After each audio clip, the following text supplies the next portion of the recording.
కొంచెం సైడ్ ఉండి సైడ్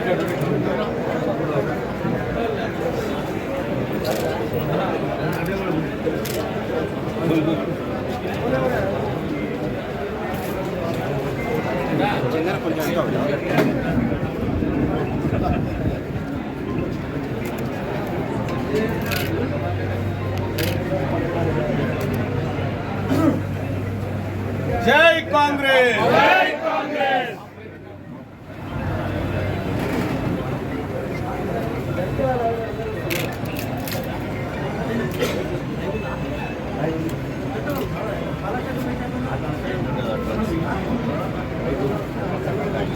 నిలబడండి జైది అన్న అమ్జద్ భాయ్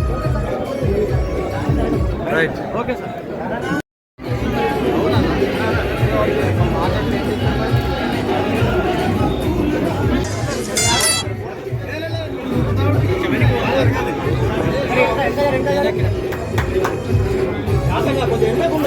చాలు బాబు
సురేష్ అన్న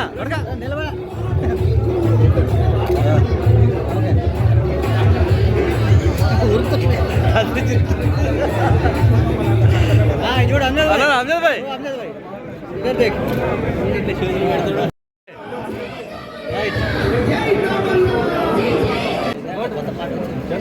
हाँ राइट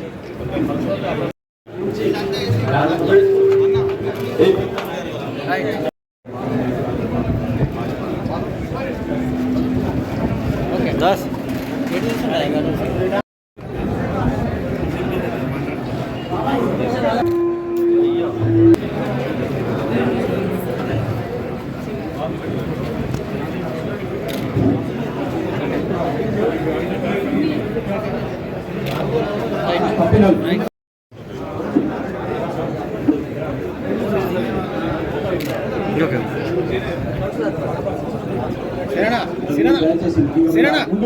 మళ్ళీ ఒకసారి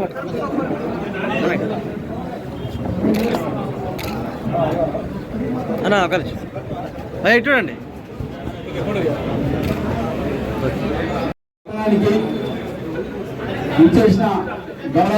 చూడే సతనా ఎమ్మెల్సీ గారైనటువంటి చిరునవ్వు ఉండే విధంగా ఎన్నికల వాగ్దానాన్ని ఏకకాలంలో కాంగ్రెస్ అధికారంలోకి వస్తే 2 లక్షల రుణమాఫీ ఏకకాలం చేస్తానని మాట ఇచ్చి మనమత పని ప్రభుత్వానికి మనమందరి అలా కృతజ్ఞత తెలపాలి.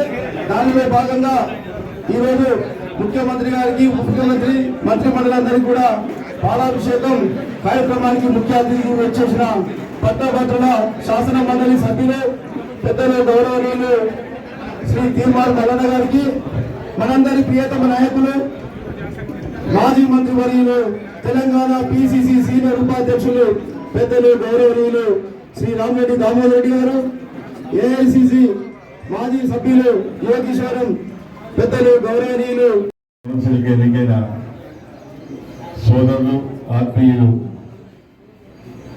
మల్లన్న గారు, తీన్మార్ మల్లన్న గారు, అదేవిధంగా వేదికపై ఉండబడిన ఈరోజే కొత్తగా మరి కాంగ్రెస్ పార్టీలో చేరిన మా పెద్దలు గౌరవనీయులు మాజీ ఎంపీపీ మొన్ననే ఇప్పుడు ఉన్నది ఇంకా ఉన్నావు కదా ఎంపీపీ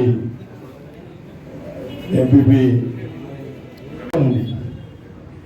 ఇప్పుడే మా డిసిసి ప్రెసిడెంట్ గారు చెప్పినట్టు మనం ఇచ్చిన ఎన్నికల ముందు ఇచ్చిన 6 గ్యారెంటీలో చాలా వరకు మొదలుపెట్టినాం, ఇంకా కొన్ని మొదలు పెట్టాల్సింది. ఏదైతే రైతులకు సంబంధించింది 2 లక్షల రుణమాఫీ చేసేందుకు ఉన్న క్యాబినెట్ లో తీర్మానం చేసిన సందర్భంగా అది మన బాధ్యత, ఒక రైతుగా బాధ్యత, మన కాంగ్రెస్ కార్యకర్త బాధ్యత. వారందరికీ కూడా గౌరవ ముఖ్యమంత్రి రేవంత్ రెడ్డి గారికి అయితేంది, వారి మంత్రివర్గ సహచరులందరికీ కూడా మనం ధన్యవాదాలు చెప్పాల్సిన అవసరం ఉంది.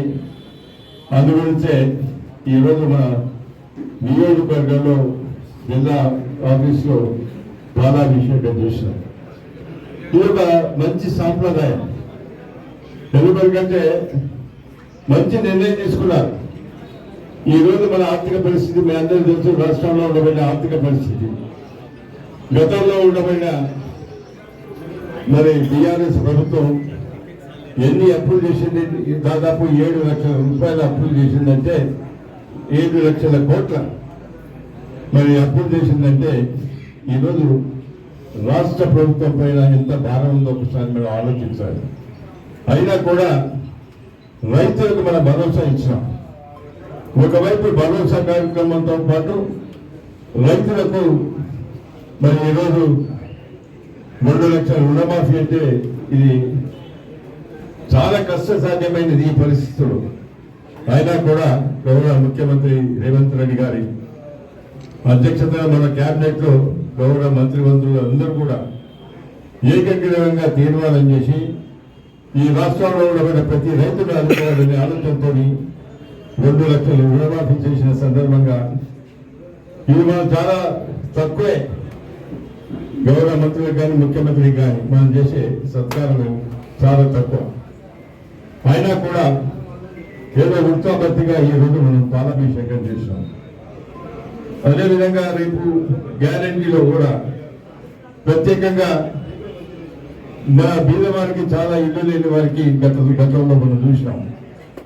ఆ ప్రభుత్వంలో 10 సంవత్సరాల కాలంలో డబుల్ బెడ్రూమ్లు ఇస్తానన్నా డబుల్ బెడ్రూమ్ లేదు.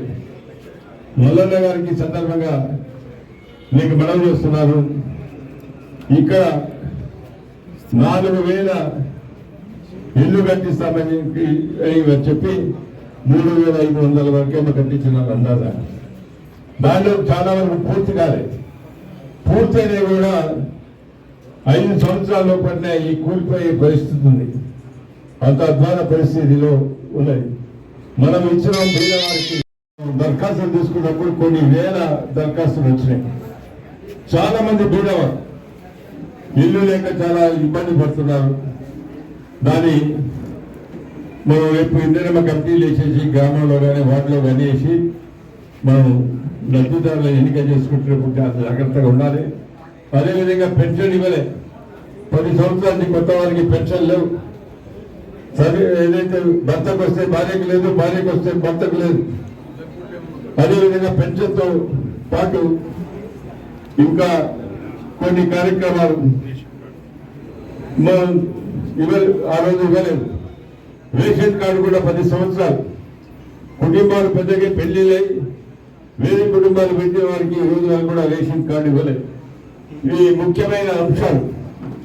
అదేవిధంగా మహిళలకు మనం వాగ్దానం చేసినాం, ఫ్రీ బస్ అన్నాం. అదేవిధంగా 2,500 రూపాయలు ప్రతి నెల ఇస్తామని చెప్పినాం. మీరు కౌన్సిల్లో ఉన్నారు కాబట్టి మీకు ఒక మంచి అవకాశం ఉంది. మొదటి నుంచి కూడా మీరు మీ జీవితం ప్రజల కొరకు అంకితం చేసేసి మల్లన్న ఈరోజు ఏ విధంగా నుంచి ఈరోజు రాష్ట్ర స్థాయికి ఎదిగినానంటే అది మీ చేసిన కృషి అని చెప్పి సందర్భంగా మనం చేస్తున్నాం. మల్లన్నను అంటే ప్రశ్నించే గొంతు అంటారు. ఈరోజు కూడా మీరు ప్రశ్నించాల్సిన అవసరం లేదు, మన ప్రభుత్వం ఉంది కాబట్టి. మీరు మనం ఇచ్చిన వాగ్దానాలు తప్పనిసరిగా మా సూర్యాపేట నియోజకవర్గంలో మీరు కానీ గౌరవ పార్లమెంట్ సభ్యుడు రఘువీర్ గారు కానీ మీరే ఇద్దరు ఈ నియోజకవర్గానికి ఇన్ఛార్జిగా తీసుకొని ఇవన్నీ అమలు చేసే బాధ్యత తీసుకోమని చెప్పి సందర్భంగా మనం చేస్తున్నాం. అదేవిధంగా కొన్ని సమస్యలు ఉన్నాయి, మన నియోజకవర్గంలో కొన్ని సమస్యలు ఉన్నాయి. 10 సంవత్సరాల కాలంలో ఈ రోజు ఉండబడిన శాసనసభ్యుడు ఆ రోజు మంత్రిగా ఉండి ఎన్నడూ కూడా సమీక్ష చేయలేదు. ఏ దాని మీద కూడా సమీక్ష చేయకుండా వదిలిపెట్టిన అధికారుల మీద.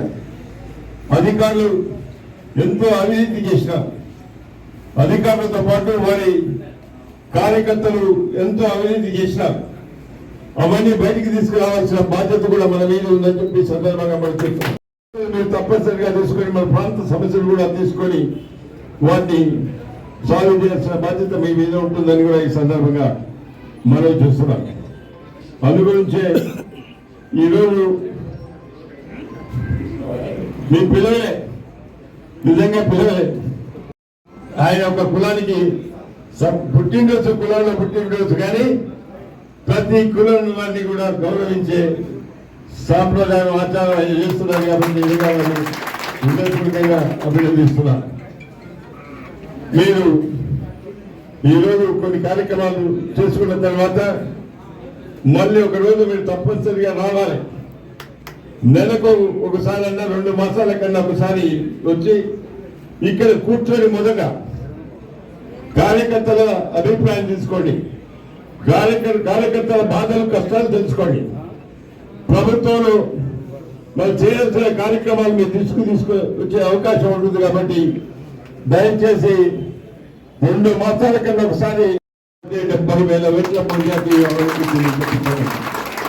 అదేవిధంగా మీ నియోజకవర్గంలో 34 అసెంబ్లీ సెగ్మెంట్స్ ఉన్నాయి. 34లో 32 మంది కాంగ్రెస్ శాసనసభ్యులు ఉన్నారు. 2 మాత్రమే మేము గెలవలేకపోయినాం, నేను జనగామ ప్రతాప్ రెడ్డి గారు. కానీ మీరు బాగా చూసినారు మా కార్యకర్తల ఈ నాయకుల బలం ఏందో మీరు చూడటం జరిగిందని చెప్పి సందర్భంగా మనం చూస్తున్నాం. మీరు ఎక్కడికి పోయినా కూడా దామన్ అయితేనే దామన్ అనుచర వర్గం అయితేనే నాయకులైతే బాగా పనిచేస్తున్నారని చెప్పి బాగా మీకు నిజంగా హృదయపూర్వకంగా ధన్యవాదాలు చెప్తున్నాను. మీరు బాగా తెలుసుకున్నారు. మీకుండబడిన సమాచారం ప్రకారం మమ్మల్ని అభినందించినందుకు మరొకసారి మీకు హృదయపూర్వకంగా ధన్యవాదాలు చెప్తూ భారతదేశ చరిత్రలోనే ఒక చారిత్రాత్మకమైనటువంటి నిర్ణయం రైతుల రుణాలు మాఫీ అనేది ఇవాళ కాంగ్రెస్ పార్టీ ప్రజాప్రభుత్వం తీసుకున్నారు. మొన్న నేను ఒక చోట పేపర్లో వార్త చూసిన, 2 రకాల వార్తలు చూసిన. ఒకటి తల్లి శవం కాడ పంచాయతీ, తల్లికున్న ఆస్తుల విషయంలో పంచాయతీ జరుగుతూ ఉంది. అక్కడ నాకు కావాలని బిడ్డలు, నాకు కావాలని కొడుకులు తల్లి శవాన్ని ఆడేసి కూడా అక్కడ వెళ్ళిపోయాడు. తల్లి దగ్గర ఉన్న ఆస్తి కోసం ఆ పంచాయతీ. ఇంకొక చోట తల్లి చనిపోతే తల్లి తండ్రి చేసినటువంటి అప్పులు ఎవరు తీర్చాలని కనీసం సాగు కూడా రానటువంటి కొడుకులు. ఈ 2 వార్తలు చూసాం. అంటే కడుపులో పుట్టినటువంటి బిడ్డలే, పేగు తెంచుకొని పుట్టినటువంటి బిడ్డలే ఆ తల్లిదండ్రులు చేసినటువంటి 10వ పరకు అప్పులు తీర్చడానికి ఇలా వెనక ముందాడుతున్నటువంటి సందర్భంలో ఈ తెలంగాణ రాష్ట్రంలో 40 లక్షల మంది రైతులకు కడుపున పుట్టకున్నా 31,000 కోట్ల రూపాయలు రుణమాఫీ చేస్తున్నటువంటి పెద్ద కొడుకు గౌరవనీయులు ముఖ్యమంత్రి రేవంత్ రెడ్డి గారు, ఇక్కడ ఉన్నటువంటి మన మంత్రులంతా కలిసి. సోదరులారా, కాంగ్రెస్ పార్టీ ఈ భారతదేశంలో రైతాంగం కోసం చేయని ప్రయత్నం లేదు. ఇవాళ భారతదేశంలో ఉన్నటువంటి అన్ని ప్రధాన బ్యారేజీలు గాని, ప్రధాన రిజర్వాయర్లు గాని కట్టింది కాంగ్రెస్ పార్టీ. నేనే కాంగ్రెస్ పార్టీ మీద ఆ రోజు పాట రాసిన. 60 సంవత్సరాల్లో కాంగ్రెస్ పార్టీ ఏం చేసిందని కేసీఆర్ ప్రశ్నిస్తే, ఏం చేసిందో వింటావా అని చెప్పి 2 నిమిషాల 15 సెకండ్లలోనే ఒక పాట రాసిచ్చిన. పోయి నాగార్జున సాగర్ ఎవరు కట్టిరో అడుగు, శ్రీశైలం శివలింగాన్ని అడుగు, జూరాల జలపాతాన్ని అడుగని చెప్పి నేనే రాసిన 2 నిమిషాల 15 సెకండ్లలో ఆ పాట. ఈ దేశంలో రైతులను తలపైన ఎత్తుకొని తిరిగింది కాంగ్రెస్ పార్టీ. ఇలా ఈ దేశంలో, ఈ రాష్ట్రంలో రైతులకు ఉచిత కరెంటు ఇవ్వడం ప్రారంభించిందే కాంగ్రెస్ పార్టీ. రుణాలు మాఫీ చేసింది కాంగ్రెస్ పార్టీ. ఇన్ని రకాలుగా పంచవర్ష ప్రణాళికలు పెట్టి దేశంలో ఆహార ఉత్పత్తి కోసం అనేక రకాలుగా ప్రయత్నం చేసింది కాంగ్రెస్ పార్టీ. ఈ కాంగ్రెస్ పార్టీని నడుపుతున్నటువంటి ఆ తల్లి సోనియా గాంధీ కుటుంబ త్యాగం వల్లనే ఇలా ఈ దేశంలో అన్నదాతలు ఎంతో ఎంతో వ్యవసాయం చేసుకొని బ్రతకగలుగుతా ఉన్నారు. అటువంటి అన్నదాతలకు అండగా ఉండడం కోసం ఇవాళ తెలంగాణ రాష్ట్రంలో ప్రజాప్రభుత్వం గౌరవ ముఖ్యమంత్రి రేవంత్ రెడ్డి గారి నాయకత్వంలో 31,000 కోట్ల రూపాయలు మాఫీ చేస్తే, ఈ పాలాభిషేకం అనేది చాలా చిన్నదని చెప్తా ఉన్నారు. దామన్నా 100% చిన్నదే వాళ్ళు తీసుకున్నటువంటి నిర్ణయానికి. ఇలా 40 లక్షల మంది రైతులకు కన్న కొడుకులాగా, కన్న బిడ్డల్లాగా ఇవాళ కాంగ్రెస్ పార్టీ మంత్రులంతా కూర్చొని మంత్రి మండలిలో నిర్ణయం చేయడం అనేది చారిత్రాత్మకమే. ఇది 100%. ఇంకా ఇంతే కాదు, కాంగ్రెస్ పార్టీ రైతుల కోసం ఎన్ని కష్టాలు పడైనా సరే వాళ్ళను గడ్డెక్కించేటువంటి కార్యక్రమం తీసుకుంటా ఉంది. ఇంకా అంతేకాదు, రైతు భరోసా కార్యక్రమం పైన కూడా కాంగ్రెస్ పార్టీ ఇప్పటికే కేబినెట్ సబ్ కమిటీ వేసి గతంలో కేసీఆర్ ఇచ్చే పెట్రోల్ బంకులకు, ఔటర్ రింగ్ రోడ్లకు, రియల్ ఎస్టేట్ వెంచర్లకు వీటికి రైతు బంధువులు ఇచ్చుకుంటా పోయిండు. 18,000 కోట్ల రూపాయలు ఖాళీ పడవట భూములకే ఇచ్చుకుంటూ వచ్చింది కేసీఆర్. రైతులకు ఇచ్చింది లేదు. కాంగ్రెస్ పార్టీ దీన్ని సరి చేస్తూ 18 కాకపోతే 36,000 కోట్లైనా సరే గానీ కరెక్ట్ గా రైతులకే చెందాలి, అసలైన లబ్ధిదారులకే చెందాలన్న ఉద్దేశంతో ఆ కమిటీని వేసి ఇవాళ రైతాంగాన్ని ఆదుకునేటువంటి ప్రయత్నం చేస్తా ఉంది. వారికి మద్దతు ధర కల్పించే విషయంలో గాని, రైతుల ఇతర పంటలు, వాణిజ్య పంటల విషయంలో గాని కాంగ్రెస్ పార్టీ ఇచ్చిన మాటను నిలబెట్టుకోబోతా ఉంది. రైతాంగం కళ్ళల్లో ఆనందం చూడబోతా ఉంది. సోదరులారా, సూర్యాపేట కాంగ్రెస్ పార్టీ నాయకులారా, ఇవాళ కాంగ్రెస్ పార్టీ చేస్తుందంటే గ్రామాలలో ఇది మీరు చేస్తున్నటువంటి లెక్కే. ఇవాళ మీ గ్రామాలలో రాబోయేటువంటి స్థానిక సంస్థల ఎన్నికల్లో రైతులకు చెప్పండి, వాళ్ళ కుటుంబాలకు చెప్పండి కాంగ్రెస్ పార్టీ ఎలాంటి నిర్ణయాలు తీసుకుంది. కాంగ్రెస్ పార్టీ ఈ స్వతంత్రం వచ్చినప్పటి నుంచి రైతుల కోసం అన్న పేదోడికి భూములు పంచింది కాంగ్రెస్ పార్టీ. పంచలేదా? ఈ మాట చెప్పండి. పేదోడికి భూములు ఇచ్చింది కాంగ్రెస్ పార్టీ. ఆ భూములను కబ్జా పెట్టిన టీఆర్ఎస్ పార్టీ. వాళ్లకు మనకు ఉన్నటువంటి తేడా మీరు చెప్పండి. ఒక్క సూర్యాపేట నియోజకవర్గంలోనే 15,000 ఇండ్లు కట్టించినటువంటి బిడ్డ ఇక్కడ ఉన్నాడు. మీరు అక్కడ సామాన్య చెప్పినట్టు ఆ డబుల్ బెడ్రూమ్ ఇళ్లకు ఎవరో కాదు, నేనే సాక్ష్యం. ఆడ ఎవరో మార్నింగ్ న్యూస్ చదువుతానికి ఆగిన పొరపాటున ఆగితే ఎక్కడి దర్వాలు అక్కడ వలిగిపోయిన ఇటు ఏది ఈ ఆత్మకూరు మీదకి వెళ్ళిపోతా ఉంది. ఇటు సూర్యాపేట ఎక్కడెక్కడ వలిగిపోయి ఉన్నాయి. అసలు పనికి రాకుండా డబుల్ బెడ్రూమ్ ఇల్లు కట్టడం ఎవడన్నా? కేసీఆర్ కట్టినటువంటి 1960లో కట్టిన నాగార్జున సాగర్ పోయి చూద్దాం. కేసీఆర్ కట్టిన కాళేశ్వరం ఏమైందన్నా మొన్న కట్టింది.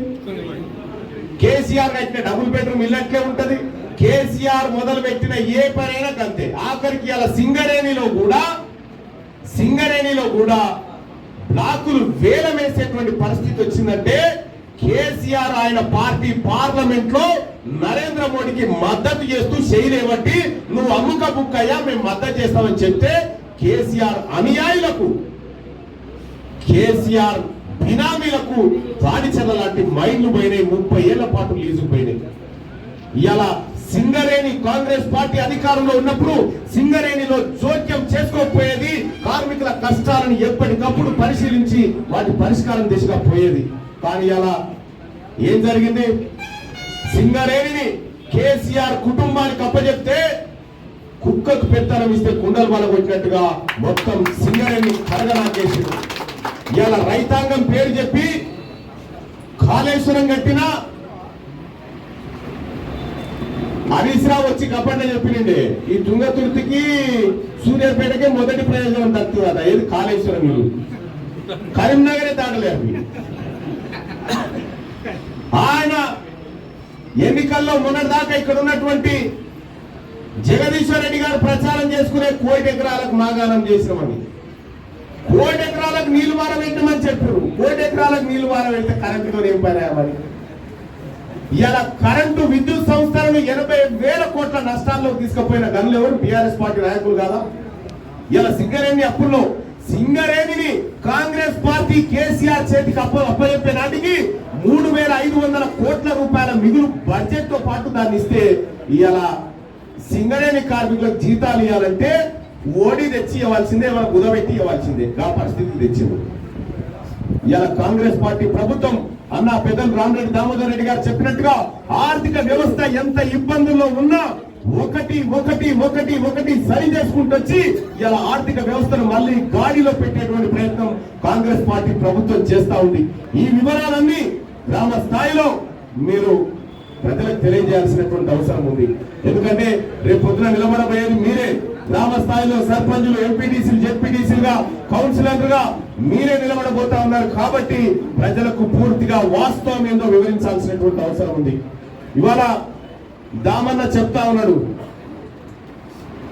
ఇక్కడ మనకు ఎంపీ ఉన్నాడు, మనకు ఎమ్మెల్సీ ఉన్నాడు అని. సూర్యాపేటకు ఎమ్మెల్యేగా దామన్న తప్ప నేను ఇంకెవరు ఊహించుకునే పరిస్థితి లేదు.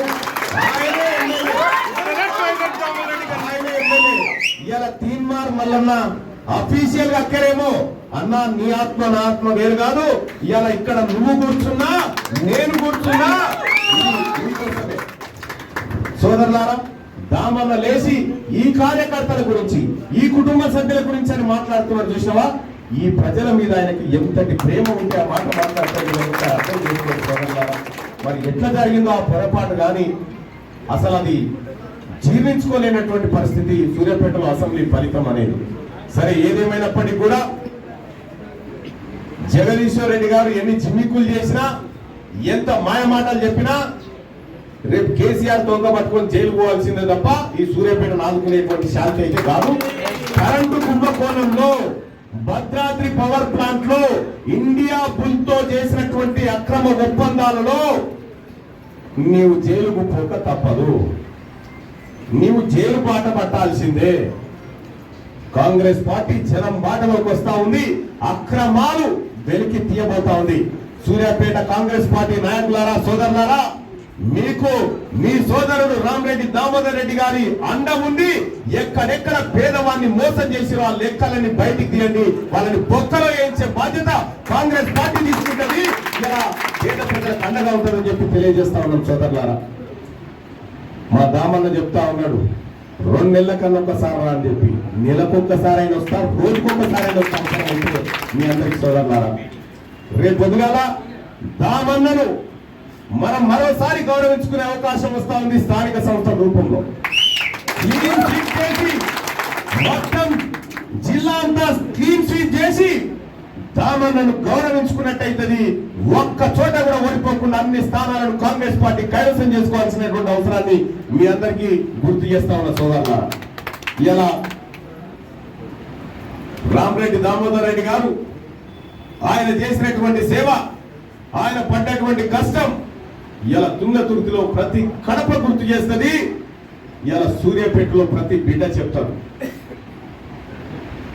కానీ ఒక మాట అయితే నిజం, దామన్న మేము ఏ పదవుల్లో ఉన్నా, ఎక్కడ ఉన్నా నీ సోదరులం, నీ ఆశయ సాధన కోసం పనిచేసేటువంటి మిత్రులమే తప్ప తమ్ముళ్ళమే తప్ప ఇంకొకటి కాదన్న విషయాన్ని వాళ్ళందరి సాక్షిగా ముందు చెప్తా ఉన్నామన్నా. ఇక సోదరులారా, సబ్జెక్ట్ డిబేట్ అయితేమో వేరే గా ఆహ్వానిస్తా ఉన్నారు. తప్పకుండా ఇక్కడ జరిగేటువంటి జనరల్ బాడీ మీటింగ్ రోజే ఖచ్చితంగా ఆ రోజు వస్తా. ఆ రోజు వచ్చి మరోసారి మన కార్యకర్తలతోని మాట్లాడుకుందాం. ఖచ్చితంగా కార్యకర్తలకు ఉన్న కష్టాలను ఇక్కడికి అధికారులను పిలిపించుకొని మాట్లాడి ఆ కష్టాలను కూడా మనం తీర్చేటువంటి ప్రయత్నం చేద్దామని చెప్పి మీ అందరికీ తెలియజేస్తూ, నాకు అవకాశం కల్పించినటువంటి నా సోదరుడు అన్న నా తండ్రి సమానుడైనటువంటి రామిరెడ్డి దామోదర్ రెడ్డి గారికి పేరు పేరున ధన్యవాదాలు తెలియజేస్తాను.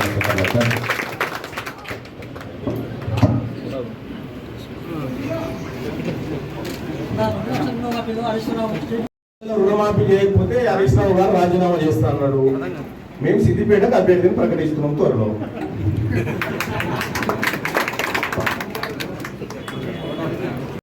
రైతు రుణమాఫీ ప్రకటించిన సందర్భంగా పాలాభిషేక కార్యక్రమానికి ముఖ్య అతిథులుగా విచ్చేసినటువంటి పెద్దలు, గౌరవనీయులు, మాజీ మంత్రివర్యులు శ్రీ రామిరెడ్డి దామోదర్ రెడ్డి గారు, అదేవిధంగా నల్గొండ, వరంగల్, ఖమ్మం జిల్లాల పట్టభద్రుల ఎమ్మెల్సీ అన్న శ్రీ తీన్మార్ మల్లన్న గారికి, ఇట్టి కార్యక్రమానికి విశిష్ట అతిథులుగా విచ్చేసినటువంటి యువ నాయకులు, ఏఐసిసి మాజీ సభ్యులు రామిరెడ్డి సర్వోత్తమ్ రెడ్డి గారికి, Suryapet market committee chairman Shri Guttula Venareddy గారికి, జిల్లా కాంగ్రెస్ కమిటీ అధ్యక్షులు చెవిటి వెంకన్న యాదవ్ గారికి, సూర్యాపేట ఎంపీపీ బీరవోలు రవీందర్ రెడ్డి గారికి, సూర్యాపేట పట్టణ కాంగ్రెస్ అధ్యక్షులు ఎండి అంజద్ అలీ గారికి, మరియు సూర్యాపేట డిసిసి వర్కింగ్ ప్రెసిడెంట్ రహీంబాయి గారికి, నాతోటి కౌన్సిలర్లకు, మరియు ముఖ్యంగా ఇక్కడికి విచ్చేసినటువంటి దామన్న ఒక షార్ట్ టైంలోనే పిలవగానే మీరందరూ ఇక్కడికి విచ్చేసి కాంగ్రెస్ పార్టీ కార్యకర్తలకు, నాయకులకు అందరికీ కూడా మన సూర్యాపేట పక్షాన, సూర్యాపేట టౌన్ పక్షాన మీ అందరికీ కూడా హృదయపూర్వక కృతజ్ఞతలు, ధన్యవాదాలు తెలియజేస్తాము.